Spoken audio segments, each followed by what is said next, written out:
ইতিহাস গড়ার সাফল্য নিয়ে বৃহস্পতিবার ঢাকায় ফিরেছে বাংলাদেশ অনূর্ধ্ব-21 হকি দল।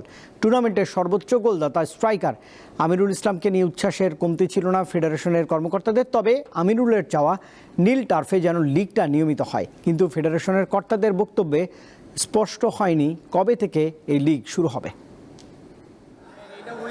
ঢাকায় ফেরা দেশের হকি খেলোয়াড়দের এমন হাসি মুখ শেষ কবে দেখেছিল এদেশের মানুষ তা জানতে ইতিহাস ঘাঁটতে হবে। তবে এবার ভারতের তামিলনাড়ুতে চ্যালেঞ্জার্স কাপে অস্ট্রিয়াকে 5-4 গোলে হারিয়ে 24 দলের মধ্যে 17তম হয়ে ইতিহাস গড়েছে বাংলাদেশ অনূর্ধ্ব-21 হকি দল। দলের পারফরমেন্সের চেয়েও ক্যামেরার নজর সবচেয়ে বেশি ছিল স্ট্রাইকার আমিনুল ইসলামের দিকে। 5টি হ্যাটট্রিক সহ মোট 18টি গোল করেছেন বাংলাদেশের এই স্ট্রাইকার। ফেডারেশনের কাছে চাওয়া যে তারা যেন লিগটা অন্তর্ভুক্ত করে, এবং আমি বলবো যে যেহেতু হকিটা দেখা যাচ্ছে যে লিগ নাই, আমাদের ফাইন্যান্সিয়াল সাপোর্ট আমরা দেখতে পাচ্ছি না, তো সেক্ষেত্রে বলবো যে ক্রীড়া পরিষদ আছে এবং ফেডারেশন আছে, তারা যদি এই বিষয়ে আরো দেখে। টার্ফে নেই নিয়মিত খেলা, শুধুমাত্র অনুশীলন করেই বিশ্ব আসরে খেলতে যায় যুবারা। তাতে আক্ষেপ যেমন আছে, তেমনি এই দলটা নিয়েও বড় প্রত্যাশার কথা জানান কোচ।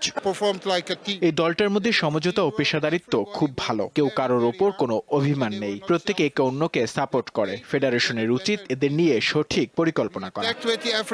কিন্তু ফেডারেশনের সাধারণ সম্পাদকের কথায় অসহায়তে স্পষ্টতা যেন আবারও ফুটে উঠেছে। ক্লাবগুলোর কাছে যেন সত্যি বন্দী ফেডারেশন কর্তারা। আমরা আবার ক্লাবদেরকে চিঠি দিব, আসেন আমরা লিগটা শুরু করি, কারণ ক্লাব তো লিগ টিম তারা আনে, আমরা শুধু অর্গানাইজ করে খেলতে পারি। আমরা চিঠি দিব, ক্লাব না খেলে তখন আমরা আপনাদেরকে জানাবো ভাই ক্লাব খেলতেছে না, আমরা চিঠি দিছি তারা খেলতেছে না, এটা বলতে পারবি না, এটা বেশি কিছু বলতে পারি। যুবাদের সাফল্যের এই পথ চলা কতটা মসৃণ হবে হকি কর্তাদের পরবর্তী পরিকল্পনা এখন সেটি দেখার বিষয়। মোহাম্মদ হাসিব, দীপ্ত স্পোর্টস, ঢাকা।